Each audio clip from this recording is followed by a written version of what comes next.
crescimento empresarial. Porque que muitas empresas pequenas e médias não conseguem ter o crescimento que elas gostariam de ter, quando na verdade empresas novas já estão escalando as suas operações. E nesse vídeo eu quero mostrar para você 5 leis que a sua empresa precisa aplicar para conseguir ter crescimento no digital e também no presencial. E para você que não me conhece, eu sou o Dinho Ribeiro, fundador da Start Tráfego Pago, onde nós atuamos com diversas marcas e empresas nossas também que rodam em paralelo e temos vivência diária de como ter crescimento presencial, faturamento e também, claro, no digital. E para começar, eu quero falar sobre uma das primeiras leis que é crucial para o crescimento de qualquer negócio: facilitação de processos e estruturação de processos autônomos. E o que é isso? Você que é pequena e média empresa, não adianta criar processos complexos que vão demandar do seu time planilhas e planilhas que muitas das vezes eles vão passar mais tempo preenchendo do que realmente vivendo o skin do game ali e realmente fazendo com que a conversão desse lead chegue, ou até mesmo o seu operacional, que muitas vezes está enviesado sobre um processo totalmente engessado que não permite ele ter autonomia para construir o próprio processo ou construir o melhor com o processo já feito. Isso pauta muito no que a gente tem visto hoje, que são as famosas IAs. Tem grandes empresas, médias empresas e até pequenas empresas já entendendo a importância da IA e não ficando naquele discursinho bullshit que fala sobre por que eu devo me atualizar, porque senão a IA vai roubar o meu lugar. Na verdade, essas empresas que têm esse pensamento mais limitante vão fazer com que esse pensamento delas se torne realidade. Então você, quanto antes o empreendedor, seja ele médio, pequeno ou grande, conseguir adaptar a IA para auxiliar o seu time operacional, com certeza vai ter facilitação de processo. Um exemplo muito interessante para a gente trazer aqui são os famosos marketplaces. Como os marketplaces conseguiram ganhar o mercado que estão ganhando frente a marcas renomadas como Magalu, como Casas Bahia. E eu te falo como? Com flexibilidade nos processos. Processos fáceis que desde o usuário até o time operacional consegue identificar, e isso traz tempo, e tempo nos dias de hoje é dinheiro. Quer ver um exemplo? O mesmo produto que você pede hoje numa Casas Bahia ou até mesmo numa Magalu, muitas vezes no Mercado Livre ou até mesmo em outros marketplaces, você consegue que esse mesmo produto seja entregue no mesmo dia, quando ainda nessas empresas renomadas é de 5 a 6 dias. E hoje a gente tem que avaliar o comportamento do usuário. E um dos pontos que vai te definir e vai te direcionar como utilizar melhor esse pilar de facilitação de processos é o seu próprio usuário. O que é importante para ele?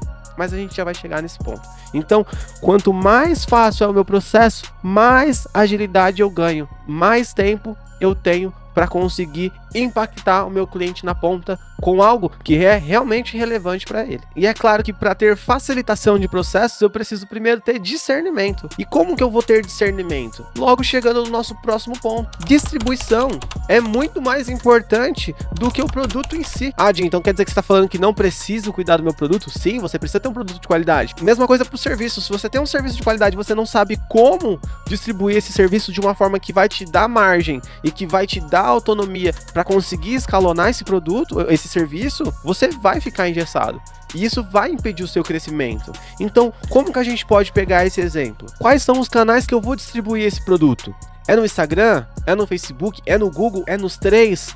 Se eu não tenho uma verba alocada do meu capital mensal para promover o meu produto, eu não estou falando de gestão de tráfego, não. Eu estou falando desde o presencial, naquele modo tradicional que ainda dá certo, tá? A entrega de panfletos, ou até mesmo num canal digital onde você vai realmente utilizar da distribuição de conteúdo para acessar esse lead na ponta, mas você precisa saber como você vai distribuir isso. E a partir disso, como eu vou entregar esse produto. E se eu estou falando de serviço, como que eu vou conseguir fazer a organização de tratativa e de entrega desse serviço com o meu lead para não remontar, para não impactar a experiência desse cliente. E aí nós temos várias ferramentas que a gente pode utilizar de forma prática para conseguir fazer isso. Então, ter um calendário onde todo o seu time se baseia vai te dar facilidade. E no início é difícil se você tem um time que não está acostumado a lidar dessa forma, mas no médio prazo vai te dar muito mais clareza quais são as reuniões que você tem, quais delas você não pode remarcar, quais são as entregas de conteúdo, de serviço, de produto que você tem para aquele dia. Tudo isso vai fundamentar muito a sua empresa. Então, o calendário, organizar, seja ele no calendário físico, ou até mesmo o Google Calendário, por exemplo, ou o Calendly, você consegue ter uma assertividade melhor do seu processo. E se tem processo, eu também tenho que pensar na minha margem. Por quê? Porque não adianta eu ficar no mercado brigando por preço. Quem briga por preço não entrega qualidade. E aí você começa a enxugar o seu produto, você começa a enxugar o seu serviço para atender dentro daquele preço e você não consegue entregar uma experiência e você só vende uma vez. Então pensar na margem, que é o nosso terceiro pilar, né, uma terceira lei de crescimento fundamental, eu preciso na minha empresa entender a margem que eu tenho no meu produto. Se eu tenho um custo operacional e se eu tenho também um custo de equipamento, eu preciso construir uma margem que me permita ter o crescimento do meu negócio, para que eu possa olhar outros âmbitos, olhar outras frentes. Mas aonde que a maior parte dos empreendedores erra? No básico, não tem o DRE. Para você que não sabe, o DRE é um balanço mensal, trimestral, semestral de como que tá o seu faturamento, não no bruto ali, mas o seu custo, como que tá a minha margem do meu produto, eu vou olhar depois do meu DRE. Então, no meu DRE eu faturei 10 mil e tive um custo operacional entre equipamento e time de 8, eu tô com margem pequena. Porque dentro dessa margem pequena eu tenho imposto para pagar, eu tenho custo locação do espaço para pagar, e isso vai corroendo, e no final do mês eu vou entrar em déficit. E não vai ter crescimento. Ou pior dos casos, eu vou achar que eu tô faturando, porque o faturamento é de 10 mil, mas o meu custo operacional ali tá passando de 11. E aí no final do mês não sobra. Então essa conta do DRE precisa ser feita. E a partir do DRE, eu começo a pegar as entrelinhas. Separo, né? Quanto que tá meu custo de equipamento, né? Quanto tá meu custo de sistemas, de software? Quanto que tá o meu custo de operacional? Tá dentro do aceitável? Eu tô pagando muito? Tá sobrando para conseguir investir no crescimento da marca? E tá sobrando para investir na visibilidade, na distribuição do conteúdo? Ou não? Eu tô cada vez mais retraído, cada vez mais afunilado.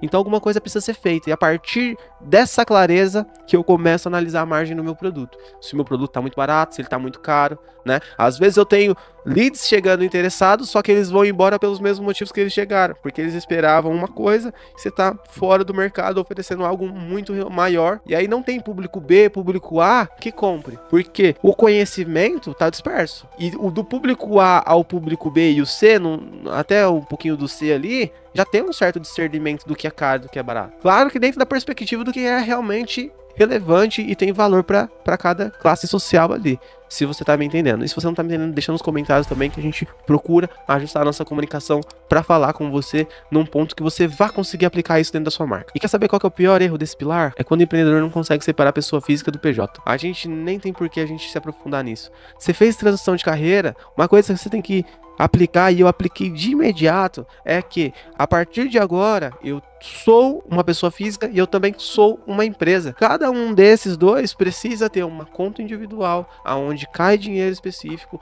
aonde cada um deles tem uma demanda, e o que sobra, né? E aí tem várias pessoas, vários players aí que vão entrar em divergência, eu sou uma delas. Fala, não, primeiro eu tenho um custo e o que sobra eu fico pro PF, no caso, né? Então eu faturei no PJ 10 mil, se sobrar 2, esses 2 é do PF. E eu já não considero essa a melhor abordagem. A melhor abordagem seria que você estipulasse um valor fixo mensal e retirasse esse valor já de imediato, porque vai fazer com que no final do mês você corra atrás desse valor. Porque nem no PJ e nem no PF nós somos programados para guardar nada. O ser humano, ele tem, principalmente na cultura do brasileiro, tem como, infelizmente, veio ali de consumidor.